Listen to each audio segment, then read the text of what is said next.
ubuzima byose twese tuti uhagarare hagati mu kiza cyacu cyo gusenga iceze kandi cy'abandi iceza mu gihugu uhagarare hagati mu kiza n'igihe cyacu gusenga umwami yeze umwanya wacu turi imbere y'Yesu Kristo.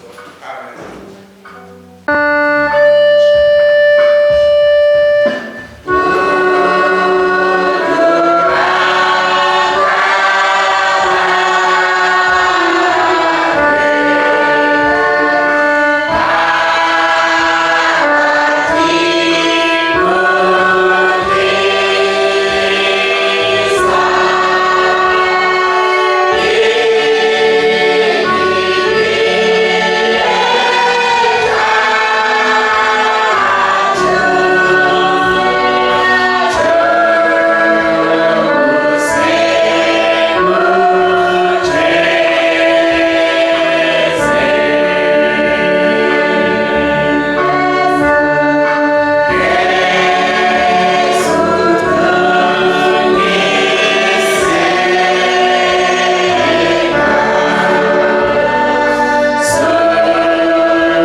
turizanye imbere yawe mukiza mwami twese tuziko hari igikorwa wakoze kugira ngo iri koraniro rishoboke, hari icyo wakoze igorogota kugira ngo wacu hano ukunde wabanye intambara tuva mu ijuru urayiza wigwana mu isi wigwana n'ikuzimu hose urayitsinda bituma abana bawe tuboneka mwami tuvuye mu bise byawe byatumye tugobotora mu menyo y'abansi bituma twizera uri umutima wizera turonka agakiza kavuye mu rupfu rwawe warakoze waturonkeye gucungurwa kwinjira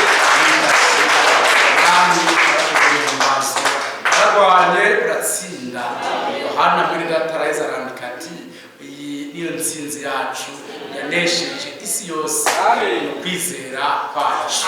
Mbere yaho abanza kuvuga ati erega ntimubatinye ko babandi mwarabanesheje kuri muri mwebwe aruta uri mu isi. Ikoraniro ryakunze bw'ijuru batsinze impemu nyinshi zari kudutangira zikatubuza kuba hano, indwara, ibibazo, ibyo byose waradutsindiye.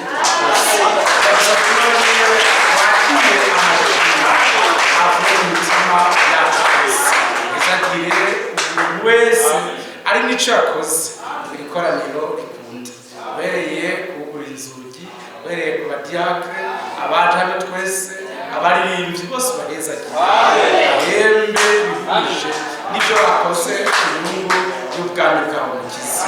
Uraduha umugisha muri iri koraniro, namwe mu ntango gushika turisozereye tubone bimwe wakora ubwa mbere hagati y'abari bakwizeye. Urakoze, turagushimiye cyane mu izina ry'umwami wacu Yesu Kristo, amen. Amen. Umwami wacu Yesu Kristo abahezagiye cyane mwese n'abakiri mu izina ry'umwami wacu Yesu Kristo. Shimira umwami yatsindiye intambara zose zitandukanye yakoze. Twakiriye na mwenda ataruka ari hano ashobora kuturamutsa mbere ko dusoma ibyanditswe byera. Imana imumugisha kandi muhezagire cyane. Amen. Kandi ushobora kuvuga nta kibazo. Haleluya. Mwese baramukije mu izina ry'umwami wacu Yesu Kristo. Dushimira Imana imbabazi yatwemeye ko tuza hano twumve ijambo ryayo Imana rikoze rihabwe cyose. Kandi bene data wa kane twari kumwe bamenya ko nzobandi hano n'umunsi bamye kubafasha mu izina ry'umwami wacu Yesu Kristo. Amen. Umwami Yesu ahezagire. Turasomera hamwe mu Befeso igice cya 2. Dusome kandi aya majambo meza. Umwami Yesu ahezagire. Abefeso igice cya 2. Dusome ku murongo wa 11 tugeze ku murongo wa 22. Turasoma mu izina rya Yesu Kristo. Ephésiens chapitre 2 verset 11. Nuko mwibuke yuko bwa mbere mwebwe abanyamahanga kurukoba mwebwe mucitwa abatakebwe nabo bitwa bakebwe n'intoke ku mubiri, kw'ico gihe mwari mutandukanye na Kristo, muri mwitandukaniro n'ihanga rya Isirayeli, muri injabuka ku masezerano y'ibyasezeranywe, ataco mwizigiye ku bizoba. Mwari mu isi mutagira Imana n'abantu, ariko noneho kuko muri Kristo Yesu mwebwe abari kure kera mwigijwe hafi n'amaraso ya Kristo. Niwe mahoro yacu yahinduye ya macakubiri kuba kimwe, ahomvuye ca gisika cyo hagati cadutandukanya ubwansi, amaze kubuhinduza ubusa umubiri wiwe. Nibwo byagezwe biri mu mabwizwa ava mu byashinzwe kugira ngo muri we ya macakubiri ayareme nk'umuntu umwe musha wazane amahoro. Kandi ayo macakubiri amaze kuyagira umubiri umwe ayuzurishe n'Imana umusaraba awicishije bwa kansi. Yaraje ababwira ubutumwa bwiza bw'amahoro mwebwe abari kure, kandi abari hafi nabo ababwira amahoro. Uko turi amacakubiri ari badushikiriza Data wa twese, turi muri mpemu umwe. Amen. Nuko nimukira abashitsi n'akavantara, ariko musangiye ubwoko n'abeza, murabo mu ngoro y'Imana. Ko mubatse ku mabuye y'itanguriro ari intumwa n'abavugishwa n'Imana, Kristo Yesu ari we buye rigumya imfuruka. Muri we ingoro yose yubatswe neza irakura, ngwibe urusengero rwera mu mwami wacu. Muri we namwe murubakanwa kugira ngo muheshwe na mwemu kuba ingoro Imana ibamo. Umwami abahezagire, muvyakire abahe umugisha mwinshi. Umwami wacu turamushimiye cyane, twongeye kumushimira cyane kandi turabimushimiye, yatumye iri koraniro rikunda, akatwandaza twese mu ntege zacu, abatari bafise iz'umutima bari bafise iz'umubiri, guco abantu bari bafise ibibagoye bidasa, ariko umwami yemeye ko dukorana mu izina rya Yesu Kristo nkuko bihuje n'ivyo yari yarasezeranye. Umwami ahimbazwe, yarakoze kubisezerana, yari yaratwemereye ati hazobaho inzara. Amen. Hazoba ari inzara y'ivyo kurya canke inyota y'amazi, ariko bizoba ari ijambo ry'Imana isumba byose.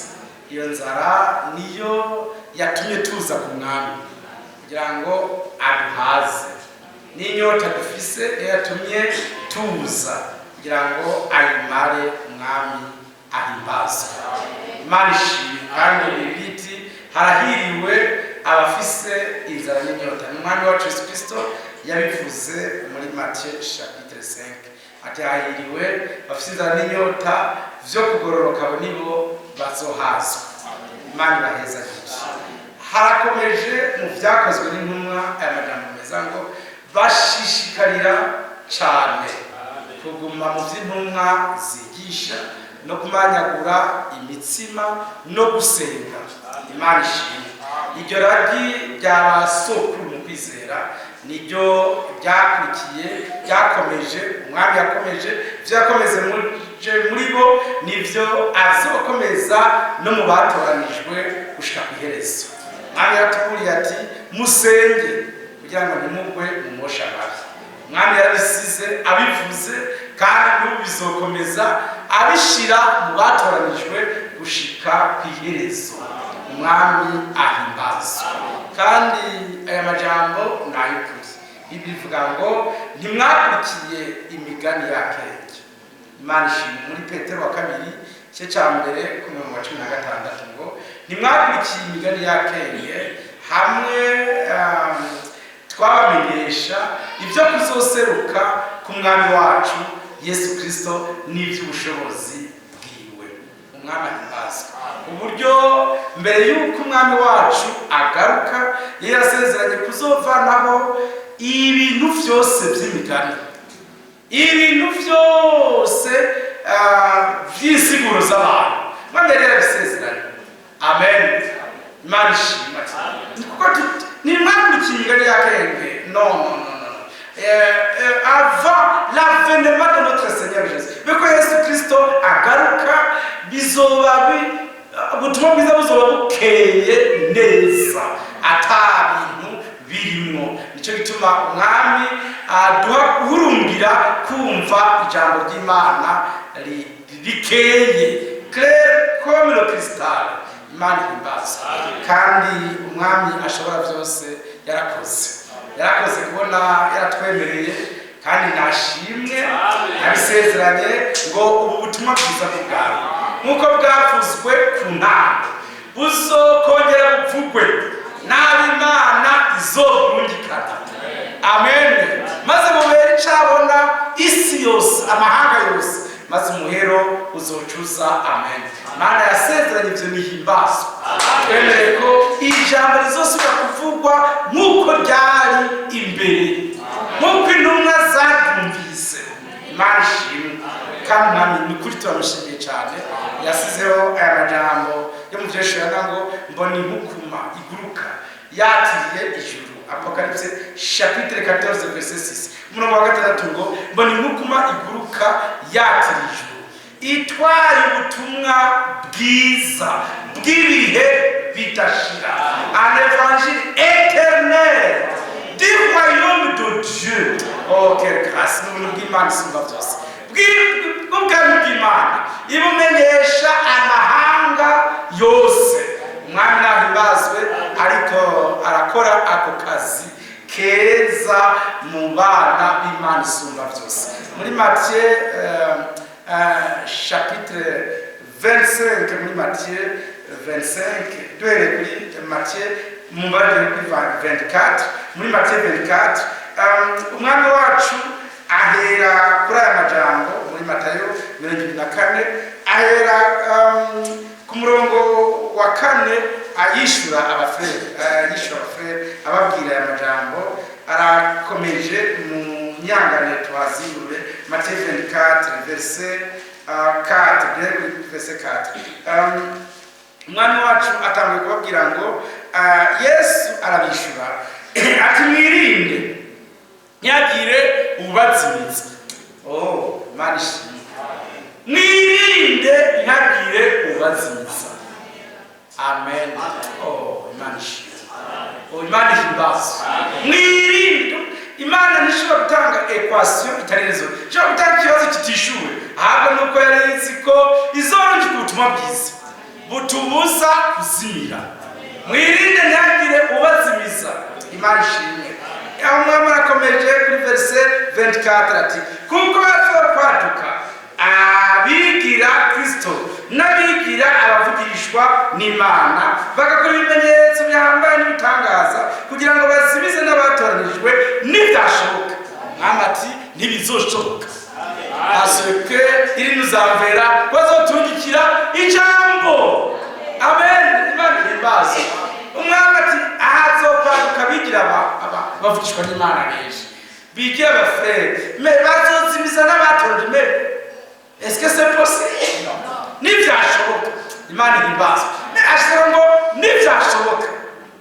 Imana imbazo arakomeje n'ibizobiriho icyo gihe cyose mu kubisozera Imana ihimbazwe ninde mushumba w'ubwenge ariko mbona ngenda nivyiza ibizobiriko birakoreka byose ubuzimire butandukanye bazobabwira ngo Kristo ari hano ntimuze mujeyo bazobabwira n'ibitari bimwe izo mwemu mbi izo mwemu zizoba zegeranye cyane zizimize n'abantu ariko mu kubisakara neza umwamati none ninde mushumba w'ubwenge bw'umwizigirwa Imana iti je vous promets nzobarukira umushumba w'ubwenge bw'umwizigirwa kugira ngo ubwo buzimire bwose kandi buteye ubwoba buzoba buri mu isi bwozimije n'abatoranijwe yaba byashoboka umwami abarinde azoturukira umushumba w'ubwenge bw'umwizigirwa shebujaye kugaba ibyo mu rugo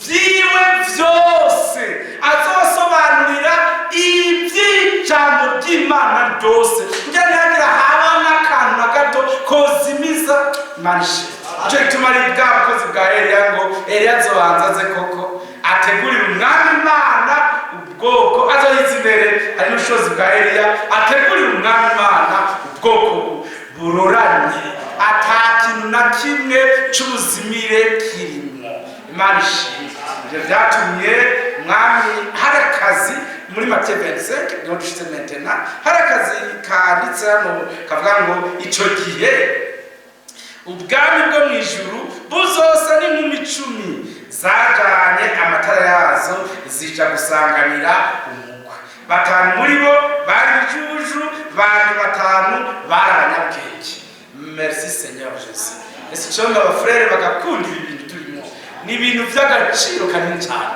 écoutez frère Bible ivuze ngo zari mu 10 batanu bari ijuju basigara ku migani basigara inyuma me batanu b'ubwenge hari ubukozi bwaje kubamurikira ngo kuko ijuru rikwiye kubanza kumugumya gushika Imana ihindura ibintu byose bishasha ijambo ry'Imana ryimitswe mu mitima y'inkumi z'ubwenge ese siko byanditswe Bibiliya ivuga ngo icyo gihe nzosuka mpemu wanje kubari n'umubiri bose Joël chapitre 2 verset 28 nzosuka mon esprit est-ce que abafrere baravyumva nta muntu n'umwe yoshobora gukurikira ivy'Imana iriko irakora Imana itamushize ko mpemu wayo bishoboka mbere yuko abantu babikurikira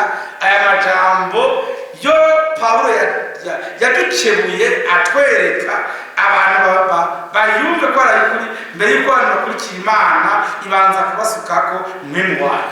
Biblia ivuga hano ngo mu Bikorino ba mbere igice cya kabiri handitse ngo voilà verset 11 ngo ninde mu bantu azi ibiri mu muntu atari imwemu y'ibiri muri we, niko n'ivy'Imana biri nta bizi atari imwemu w'Imana. Amen. Nta muzi ivy'Imana iriko irakora iki gihe kiretse umwemu w'Imana yajeko. Ntibishoboka. Imana ihimbazwe. Si ubuhinga twagize, ntibiva gushimika k'umuntu canke kukwiruka kwiwe, biva kuri mwemu w'Imana. C'est l'esprit qui est venu sur moi. Ni mwemu w'Imana yanjeko, ni mwemu w'Imana yakujeko, wemeranya n'ivy'Imana iriko irashitsa mu gihe cacu. Ivyavuye ku kwiruka kwawe, ivyavuye ku bwenge bwawe, vyavuye kuri mwemu w'Imana isumba vyose. Imana yadushizeko, umwami ahimbazwe, yarakoze, tumushimiye ko yamudushizeko. Dushimiye Imana ko dushizeko mwemu wacu kugira ngo tubandane n'Imana tutagiye mu buzimire buri iki gihe.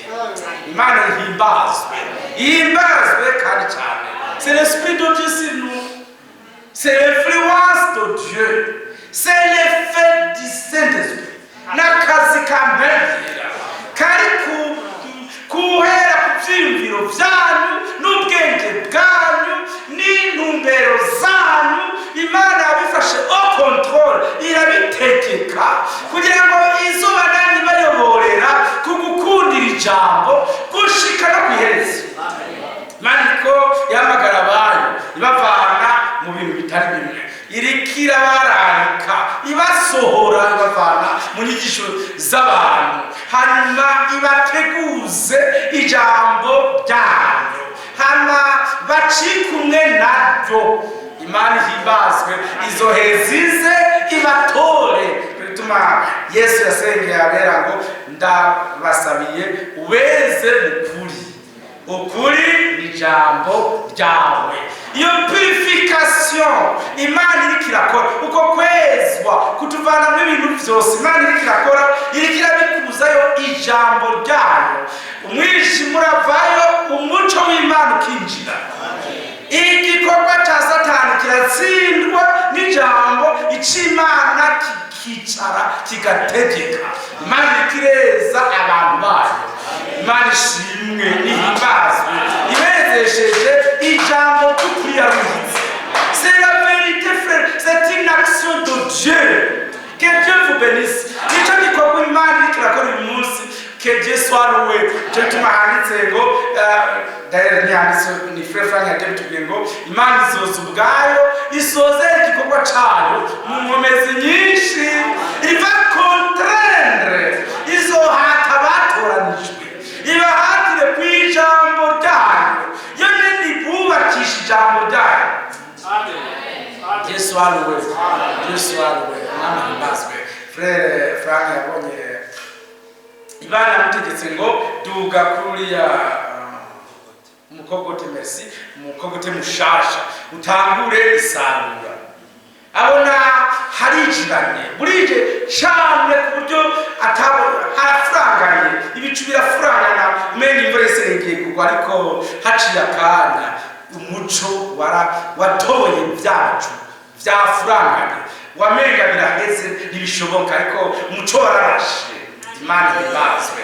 Aja kuri wa mukogote atangura gusaruza ubutumwa bwiza, la distribution de la nourriture. Atazanye ivyiwe bishasha, oya, habwe ivy'umuhanuzi yabitse nivyo yagabuye, abigaburira ab'Imana yatoranije, ab'Imana yashizeko mwemu wo kwakira iryo jambo. Niwo mwemu yatujeko. Imana ihimbazwe. Dieu vous bénisse tous. Imana ihimbazwe. Niyo majambo twasomye ngo Jean de la maison de Dieu.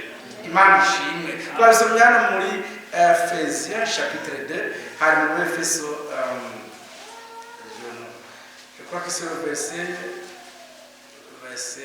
19, hari ku murongo wa 10, Ephésiens chapitre 2 Efesiens chapitre 2 Efesiens voilà nuko ntimukiravara Imana ishimwe nuko ntimukira abashitsi n'akavantara ariko musangiye ubwoko n'abera muraba mu ngoro y'Imana muraba mu ngoro y'Imana isumba byose donc vous subissez toujours est-ce que frère baranyemereye Imana yazanye abazana igihe bari muri Edeni buri mugoroba Imana yarabagendera Adamu na Eva ikazi kabaganiriza ahantu ikagenda hanyuma ikagaruka le soir suivant Imana ikagaruka ikagenda Imana ikazi kabaganiriza kandi ibyo byose Imana nihinduka yabaganiriza iby'ubwami bwayo Yesu Imana nihinduka ibyo Kristo Yesu yavuze yigisha intumwa nivyo n'umwami Imana abwira Adamu na Eva kandi nshimiye Imana isumba byose ko umuhanuzi yakoresheje amajambo muri Zekariya ngo vers le soir la lumière paraîtra kandi ageze ku kagoroba umuco uzokwaka Imana ishimwe uwo muco uzoturasira uzoba ufise gukiza mu mababa yawo izodugotsi izobarasira ibisukiza mu mababa yaryo n'ijambo Imana izorungika la lumière du soir Alléluia.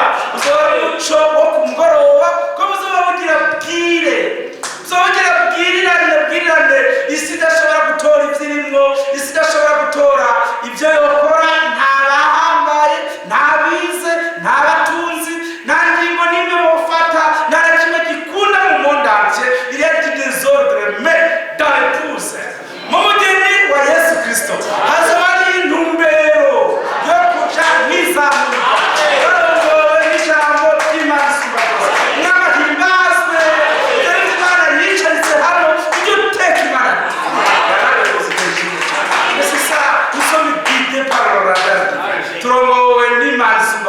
turongowe abantu bose turumonda yishuwe bose barananiwe abaperezida bakomeye mu isi barananiwe abahanga barananiwe barindiriye ko bashitsa ijambo ryavuze gusa ngo bazomarana bazicana ni ijambo ryabavuze ibyo nibyo bizobashikako ariko mwebwe muraba mu ngoro y'Imana muraba mu nzu musangiye ubwoko n'abera merci Jésus Imana imaze kudufatanya n'abizeye mbere idushira mu ruhande rumwe nabo yarakoze nihimbazwe amen kuko ijambo yaturungikiye yaduze ko mwemwe wo kuryemera mwemwe wo gufatanya naryo mwemwe wo kurikunda amen Imana ishimwe mwemwe wo kwinezerererwa keje swaruwe Imana yarakoze none uwo mbega turiko azogumana na Imana ishimwe Imana ibahezagire cyane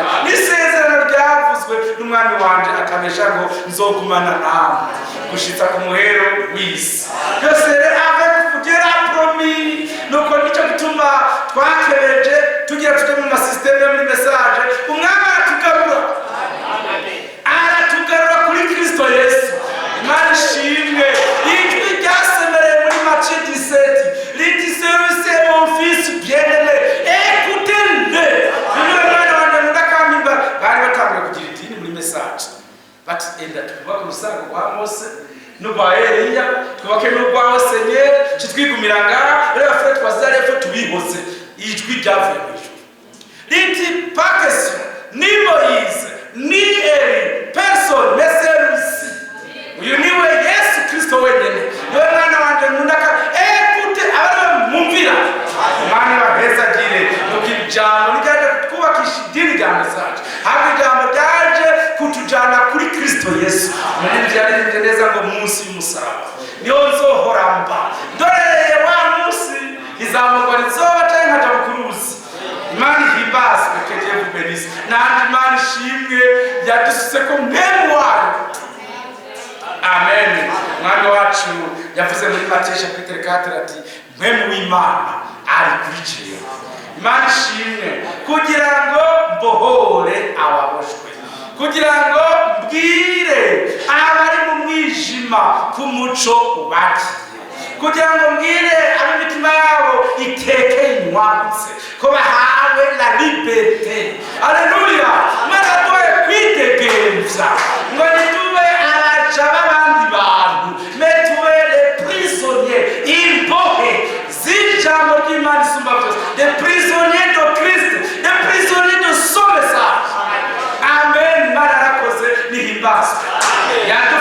yadufashije n'ivyo bintu kubwa mpemu wayo ari kuri twebwe. Celui qui va nous guider. Irero guide Imana himbaza. Imana ishimwe byasezerana ry'Imana ngo uwo mpemu niyabazaho. Azokwama bayobora abajana mu kuri kose. Azobamenyesha n'ibiriko biraba. Ivyo ntivyabaye ku ntumwa zonyene, nawe Yesu yavuze ngo sinsabira abagusa, sabira n'abazokwizera bose kubw'ijambo ryawe, kubw'ubutumwa bwawe. Imana himbazwe. Bien-aimés frères, umwami Imana isumba byose yakoze kano kazi keza, mumbabarire umwami kandi azogakomeza ko muri Jacques chapitre 5, Jacques chapitre 5, Yakobo gatanu. Imana himbazwe, ishimwe kandi bamugisha mese. Yakobo gatanu hano ku murongo w'indwi haranditse ngo nuko bene data mwihangane. Mwese frères, amen. Mwihangane nuko bene data mwihangane mushitse aho umwami Yesu azozira.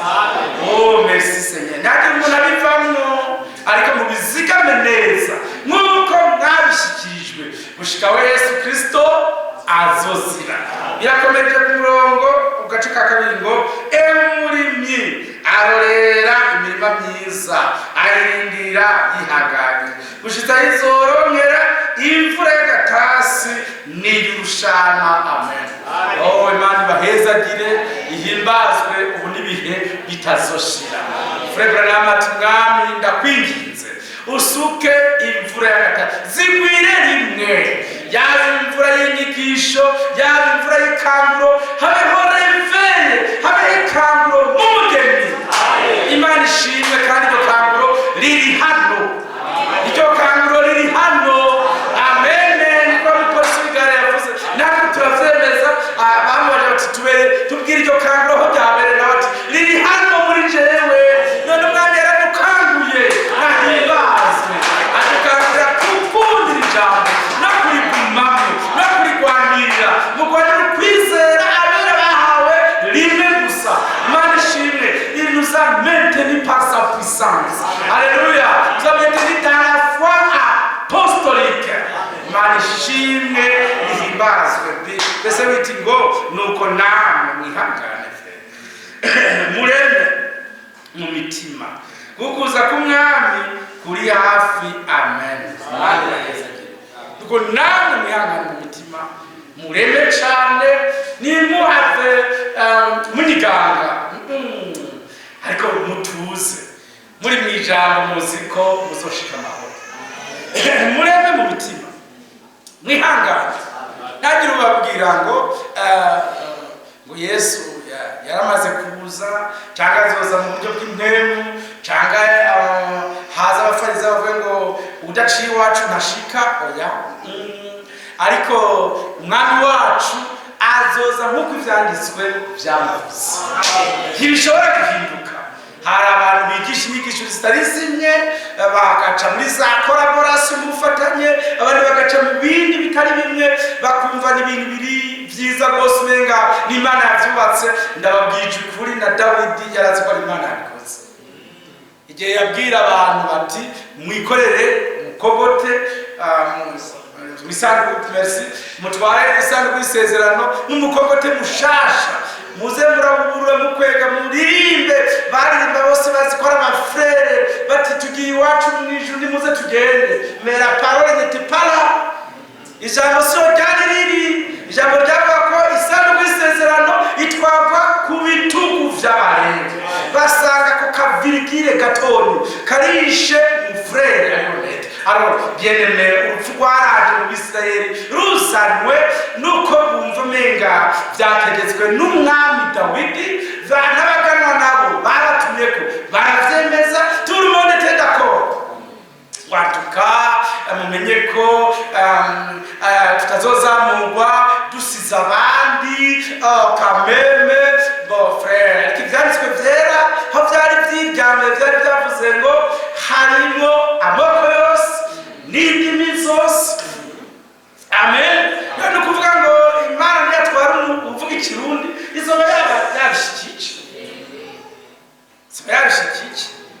kuko rero twizeye ko turimo naniho niyo yoba yarapfuye igatwara ubwo nyene problème izoba ifise ninda zoyiburanya none aziburanya kuvuga ngo batwaye mu Burundi kandi abarundi bari bazoba bari Imana ishimwe kuzoba turiyo kandi ntabwo twifuje kutazoba ariko ivyo bintu by'uko gufatangana abantu bakemera bagafatangana bakabohana mpaka ntibarekurane ku nyungu z'ijambo Imana ibiturinde kurikire Kristo yenyine c'est ça frère ndabasubiriyemo Imana izobimbaza kuri wa musobanza mbabwije ukuri iriya predication ni frère Frank yayishizeho ku bujuju igihe Imana yambwira ngo shiraho predication zine cyane zigeze ku ndwi z'umuhanuzi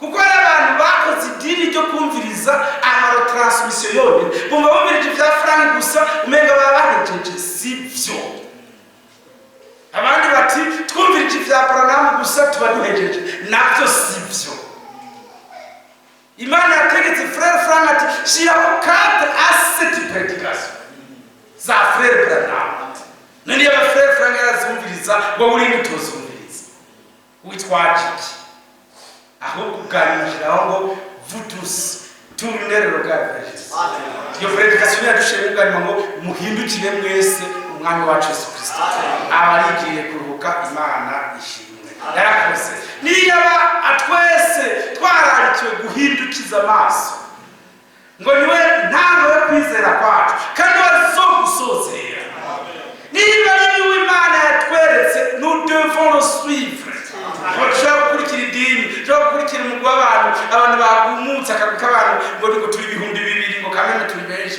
no kumana hari n'abatwara 3,000 umunsi umwe bukeye hati 5,000 ngo ntabwo rero majorite kumana benshi kumana n'abari mu ijambo ryacu n'abarumwe bari mu ijambo nibo benshi amen Imana ibahezagire nuko abafrere bamenye ko mwene w'Imana yamudushizeko kugira ngo tuyoborere muri ino nzira tutaravye ku muntu n'umwe ariko turavye kuri Yesu Kristo wenyene wetangiye inzira kandi ari we azosozera urugendo rwacu amahoro mwami abakomereze muri cya ibyo mushiruka umwete wose amen ijambo ry'Imana ribe muri mwebwe rigwiriye amatara yanyu yambe yaka uko muri ino ekipe ya nyuma havuye ubukozi bwa Matthieu 24:45-47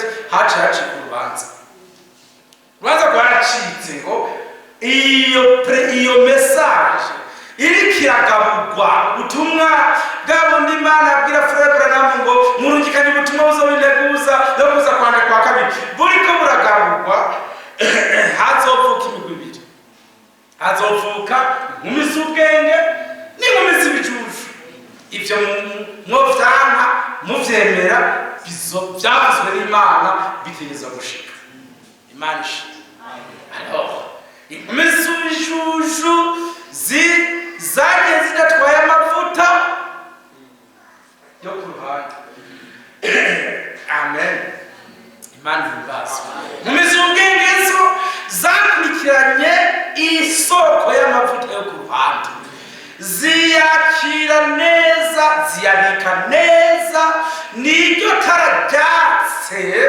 igihe umwijima wari wubikije isi maze zamurwa riraba ab'Imana ikora n'akazi kayo igakoresha ijambo ryayo yabamenyesheje Dieu maintenant Dieu agit Imana ikakora uyu munsi ikoresheje ijambo itubwira abihindura ibahindutse ijambo amen abantu bose bari n'ibyo bizigako bibitse mu ijambo ryayo ntibibitse muri politike religieuse oyayo bibitse mu ijambo ryayo ntibibitse mu prédication tendancieuse taesir mesir yo gushaka kuzigamira abantu ahantu mugwi kugira ngo abantu bazove bakurikira ibindi bababoha no ahubwo ijambo ryayo niryo muco tumurikira ndavuze ngo ijambo ryayo nitara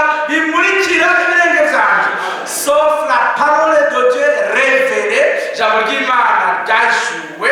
Amen. Nibyo umwami, reka tubisubiremo neza mu mbabare rwose. Handitse aya majambo yo muri Matthieu chapitre 17, muri Matthieu 17 mwamashimwe Matayo 17 handitse aya majambo meza kandi Imana ibahezagire. Matthieu 17 handitse Imana ibahezagire. Arabishyura verse 11 arabishyura ati Eliya azoza koko aroranye byose. Amen. Que Dieu vous bénisse. Imana ishimwe.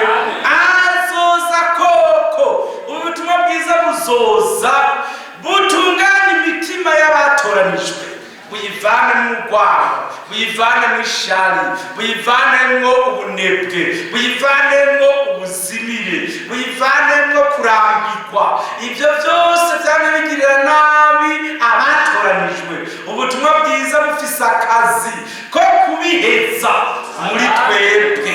Ibyabuje bisere kwambuka, ibyabuje abantu kwakira Yesu Kristo, ibyabuje gutangura imesaje abantu, ibyo byose ubutumwa bwiza buzoza bubikore dans les verges sages. Imana ibahezagire.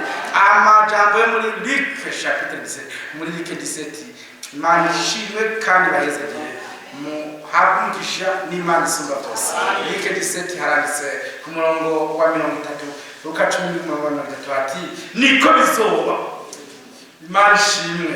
Niko, haleluya, niko bizoba umunsi umwana w'umuntu azoserukirako. Amen. Quand le Fils de l'homme paraîtra. Imana ibahezagire. Est-ce que vos frères baranyumva? Quand le Fils de l'homme sera manifesté, yazogaragarira. Niko bizoba umwana w'umuntu azogaragarira. Bien-aimés frères, kuva ku gihe cy'umuhanuzi William Marion Branham, Yesu Kristo yigaragaje Paris. Amen. Yigaragaje mu bikorwa yariko arakora, bidustimira, biturarika, bidukwegera mu kwemera kw'ivy'Imana yarungitse ari by'ukuri. Mana mukoresheje nk'ibyakozwe mu gihe cya Yesu Kristo, les jours du Fils de l'homme, iminsi y'umwana w'umuntu Imana yongera kuyigarurira abatoranijwe. Imana ishimwe. Iminsi yacu umwana w'umuntu irapari dans l'épouse de Jésus Christ, yabonetse mu mugeni wa Yesu Kristo. Atari ibindi bintu Bibiliya bikayangana, ariko ari rya jambo rwa rukundo rwamujyana kubambwa ruboneke mu batoranijwe. Za ngeso nziza z'umwami wacu Yesu Kristo zakwaguca bufi no kwihangana biboneke mu nkumi z'ubwenge. Muri iki gihe cyo kurarika abantu bave bahungeme, n'igihe cyo kwicarika abo Yosuwa yabwiye mu gihugu cy'isezerano, mu ntara bagenewe, mu mugabane bemerewe n'Imana isumba byose, maze ibyaranga umwami wacu, uburanga bw'umwami wacu buboneke mu nkumi z'ubwenge. C'est ça la manifestation. Niko Bible ivuga ngo ariko uko tuzosa kuramenyekana. Imana ishimwe ko tuzosa ni kuramenyekana. Icyo tuzi nuko niyaseruka. Haleluya. Icyo tuzi nuko niyaseruka ava lare mu bitandukanye n'ibindi. Hari igihe azoba manifeste esaveni. Biratandukanye. Kugaruka kwiwe no kugaragara kwiwe n'ibindi bibiri bidasa. Kugaragara kwiwe azogaragara mu nkumi z'ubwenge no mu bikorwa n'ibyakozwe n'intumwa imbere y'uko aza. Azogaragarira mu batoranijwe, dans les élus. Imana ishimwe. Mu bahamagawe azoba harimo imice ibiri, kuko abahamagawe ni benshi ariko abatoranijwe ni bake. Hazoba harimo imice ibiri mu bahamagawe, bamwe bazoba bari mu mizi y'ubwenge, abandi ari mu mizi y'ijuru.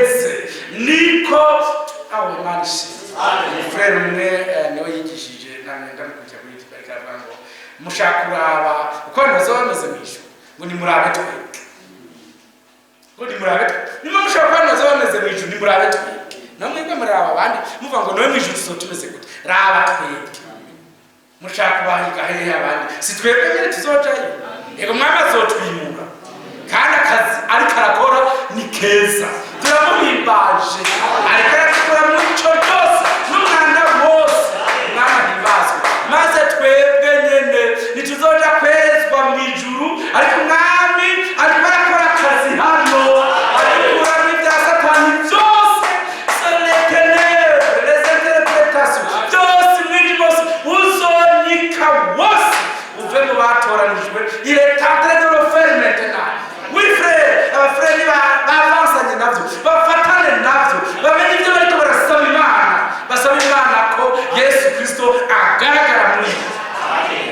Imana ishimwe ko turamye ko dusa ko tuzosa ariko icyo tuzinuko niya seruka kandi riparetra ariko arakora mu mugeni tuzu azodusesha nawe bwamutwareza yarafise kwaguca bugufi yarafise kwamwihangana yarafise rwarukundo rwamujana kubambwa biriya byose umwami ariko aravyicarika mu nkumi z'ubwenge biciye mu ijambo mwebwe yadusigiye gukurikirana iyo riva hose niyo rigera hose umwami ashobora byose amahezagire abibuzuzemo apre irivyenda amazoheza garuke ariko ari n'abantu yiteguriye y'amajambo meza avuga ngo ntirizosubira inyuma ubusa azo umwami yayashikije ariko icyo tuzi nuko tutazosubira inyuma ubusa nk'uko imvura idasubira inyuma idatosheje isi amen niko ni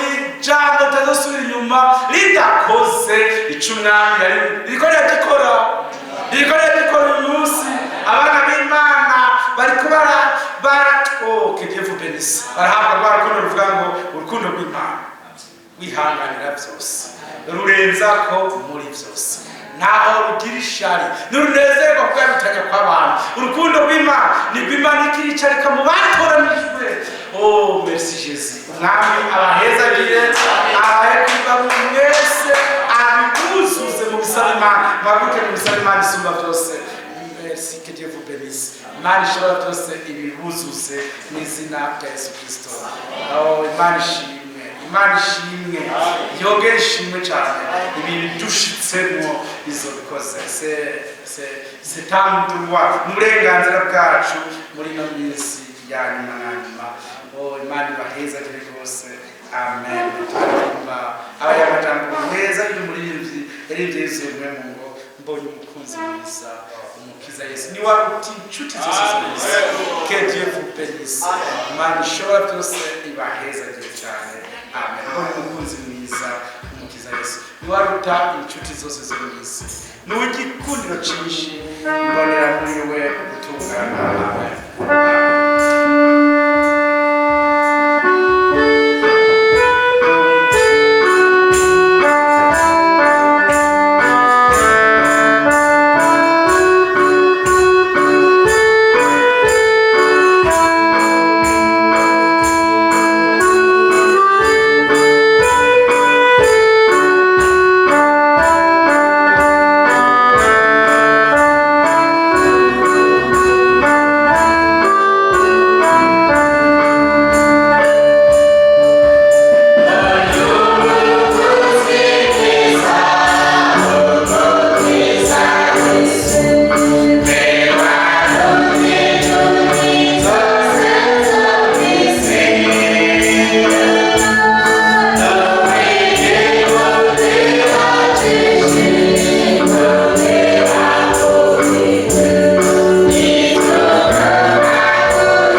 y'Imana isumba byose. Tugushimiye ko watwakirije umuco wo mu nyonga hawe ukazana agakiza k'ukuri kavuye mu rukundo rwawe. Urinda ati rwa rukundo rwawe za mbabazi zawe bwa buntu bwanzanye mu rugo n'ubuntu bwinshi watugiriye. Umwanditsi mwami umukowete ati naho twofata ibiyaga bigacika wino maze ivyatsi byose bikaba amakaramu y'abanditsi. Mwami ijuru rigacika impapuro abantu bo kw'isi bose bakandika ku by'urukundo rwawe. Nibo biheza mu rukundo nibwo wadukunze, nibwo watwishuriye, nibwo watwinjije mu mitima, nibwo mwami waduhaye nibwo turimo uyu munsi. Uhabwe icyubahiro warakoze kubw'umugabane hamwe n'abera bose. Intsinzi y'Igorogota yaradushitse ko amaso yacu yarahumutse, amatwi yacu yarazibutse, imitima yacu yemeranije nawe. Dufise muri twebwe amarango aja i Siyoni. Dukomeze imitima idendebukiwe, wambike inkomezi abo zarangiye abari mu ntege nke mwami, kandi umurikire abari mu mwijima, wigarurire ubwoko bwawe. Uzobukoze mwami, urakoze mwami. Nta n'umwe mu bo bose ufise mu biganza azopfa rubi, bose abawe. Nta n'umwe ashobora gukura mu biganza, twese tuzodushikana amahoro. Umeze gutegura mwami, wuzuze mu mitima yacu amavuta yo ku ruhande. Wido reserve tuzocana ibihe byose byononekaye, urukundo rwa benshi rwatimvye, rwacu ruzokomeze kwaka mwami. Abantu bazaba barambiwe n'inzira ija mw'ijuru, twe tuzobwibure mu nkomezi zisha.